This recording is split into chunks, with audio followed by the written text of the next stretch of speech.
कधी आपल्या अगदी जवळच अशी काही ठिकाणं असतात ज्यांच्याबद्दल आपल्याला फारसं माहीतही नसतं, पण एकदा तिथे गेलं की त्या जागेची एक वेगळीच गोष्ट आपल्याला जाणवते. आणि आजचा आमचा प्रवास असाच होता, एका अशाच ऐतिहासिक ठिकाणी, तो म्हणजे बेलापूर किल्ल्यावर. सगळ्यात आधी आम्ही मानखुर्दहून ट्रेन पकडली आणि निघालो बेलापूर स्टेशनकडे.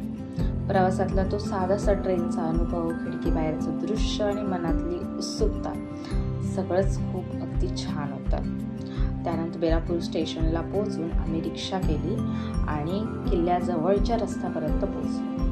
आणि त्यानंतर मात्र खरी मजा सुरुवात झाली. तर रिक्षा जिथपर्यंत जाता आली तिथपर्यंत आम्ही गेलो, पण पुढचा जवळपास 15-20 मिनिटाचा रस्ता आम्ही चालतच पार केला. आजूबाजूची शांतता, झाडांमधून जाणारी वाट, थोडा थोडा पडणारा रिपरिप असा पाऊस आणि हळूहळू समोर येणारा किल्ला. तर चालण्यातच एक वेगळीच मज्जा होती.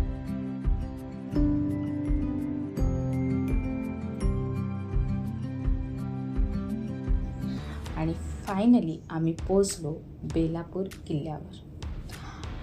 किल्ल्यात प्रवेश केल्यानंतर सगळ्यात पहिलं जर का आम्ही केलं असेल तर शिवपिंडीचं म्हणजेच महादेवांचे आशीर्वाद घेतले, दर्शन घेतलं आणि त्यानंतर आम्ही किल्ल्याच्या सफारीला सुरुवात केली.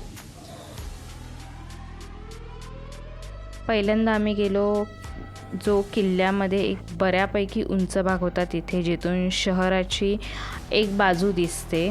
तिथे आम्ही गेलो, तिथून शहर बघितलं, थोडे फोटोज वगैरे काढले आणि त्यानंतर मात्र आम्ही बघायला गेलो खोल्यांचे अवशेष, जे की बऱ्यापैकी म्हणजे नव्हतंच दिसत, बऱ्यापैकी माती वगैरे साचलेली त्याच्यामध्ये, पण एक वेगळाच फील येत होता तिथे. तिकडच्या वास्तूला जेव्हा स्पर्श करत होतो तेव्हा एक वेगळी जाणीव मनामध्ये येत होती. अंगावर अक्षरशः काटा येत होता तिकडचा परिसर बघून. त्यानंतर मग पाण्याचा हौदसुद्धा बघितला, जे की आम्हाला वाटलेलं की विहीर आहे, पण तो एक्झॅक्टली पाण्याचा हौद असा होता, ज्याच्यामध्ये पाणी साठवून ठेवत असतील. आणि मनामध्ये शंका आली की हा किल्ला कशाला बांधला असेल, काय कारण असेल. म्हणजे इकडची इमारत पण बघितली जी पडलेली होती, तीसुद्धा म्हणजे एकदम म्हणजे कमीच होती, अशी म्हणजे काय मोठी अशी नव्हती. तर मग मनात प्रश्न आला की हे कशाला बांधलं असेल, कशाला हा किल्ला बांधला असेल, काय कारण असेल हा किल्ला बांधण्याचं. त्यानंतर मग एक आम्हाला विहीर दिसली, जी माझ्या मते विहीर होती किंवा भुयारी मार्ग असेल. त्यांनी असं काही तिकडे बोर्ड लावला नव्हता, त्यामुळे लक्षात नाही आलं नेमकं. त्यानंतर आजूबाजूला जर बघितलं ना तर पूर्ण जंगल, पूर्ण झाडी झुडूप असंच होतं. तर आम्ही तिथूनच जात होतो, एक्सप्लोअर करत होतो मस्त. आणि म्हणजे आम्हाला एक लक्षात आलं की जरी त्या वास्तूची अवस्था बदललेली असेल तरी त्या भिंतीकडे पाहताना त्यांच्या मागचा इतिहास ना अक्षरशः मनात असा उभा राहतो. म्हणजे असं वाटतं की इथून जे मावळे होते ते गेले असतील, त्यांच्या पाऊलखुणा इथे असतील, ही जाणीवच एक वेगळी जाणीव होती.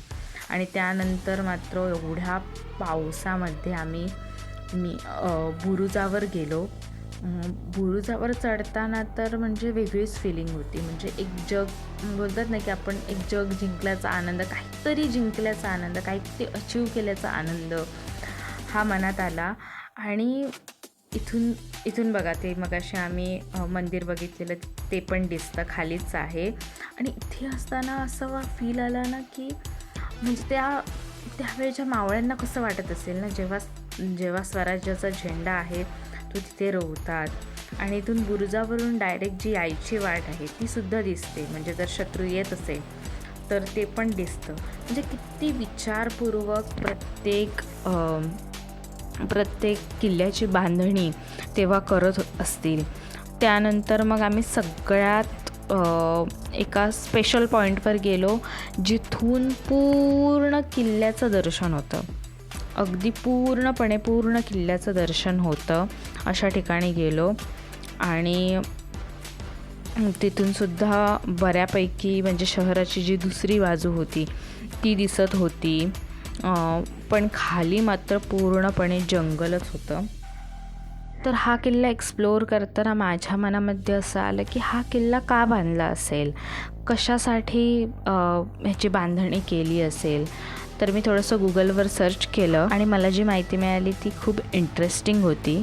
असं म्हणतात की 1560 ते 1570च्या दरम्यान जंजिराच्या सिद्धींनी पनवेल खाडीच्या तोंडाशी या किल्ल्याची उभारणी केली. त्या काळात समुद्रमार्गावर लक्ष ठेवण्यासाठी आणि पोर्तुगीजांच्या विरोधात एक मोक्याचं ठिकाण म्हणून या किल्ल्याचा वापर केला जात होता. पण इतिहास कधीच एका सत्तेकडे कायम राहत नाही. 1682 मध्ये पोर्तुगीजांनी बेलापूर किल्ल्यावर आपला ताबा मिळवला. पोर्तुगीजांच्या कागदपत्रांमध्ये या परिसराचा आणि किल्ल्याचा उल्लेख सॅबेज म्हणजेच साबाजो असा आढळतो. आणि त्यानंतर येतो या किल्ल्याच्या इतिहासातील सर्वात महत्त्वाचा टप्पा, 1737 साल. मराठा सेनापती चिमाजी अप्पांनी पोर्तुगीजांविरुद्ध मोहीम उघडली आणि आपल्या पराक्रमाने हा किल्ला जिंकून घेतला. या विजयाशी जोडलेली एक रंजक कथा देखील सांगितली जाते.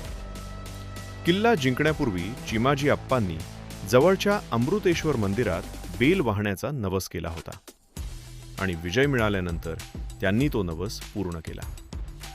याच कथेनुसार पुढे या किल्ल्याला नाव मिळालं बेलापूर किल्ला. पुन्हा एकदा इतिहासाने करवट घेतली. 23 जून 1817 ब्रिटिश अधिकारी कॅप्टन चार्ल्स ग्रे यांनी हा किल्ला मराठ्यांकडून जिंकून घेतला. त्यानंतर ब्रिटिशांनी या परिसरातील मराठ्यांचं सामर्थ्य संपवण्यासाठी किल्ल्याची मोठ्या प्रमाणात नासधूस केली आणि त्याचा काही भाग पाडून टाकला. काळ पुढे गेला. मुंबई प्रांताचा विस्तार झाला आणि एकेकाळी समुद्रावर लक्ष ठेवणारा, युद्धांची साक्ष देणारा हा किल्ला हळूहळू दुर्लक्षित होत गेला. त्याचा शेवट झाला ते म्हणजे सातीआसरा देवी मंदिराच्या दर्शनाने. एवढं सुंदर म्हणजे त्या देवीचं रूप आहे ना, म्हणजे खूपच सुंदर. असं वाटत होतं की बघतच राहावं असं वाटत होतं. म्हणजे ही जी बेलापूर किल्ल्याची जी ही भेट होती ती माझ्यासाठी फक्त एक म्हणजे स्मॉल पिकनिक किंवा एक ट्रिप नव्हती. तर या जागेने मला अशा लपलेल्या दुर्लक्षित ठिकाणांबद्दल कंटेंट तयार करण्याची एक नवीन प्रेरणा दिली. इतिहास फक्त पुस्तकांमध्ये नसतो, तर तो या जुन्या भिंतींमध्ये असतो.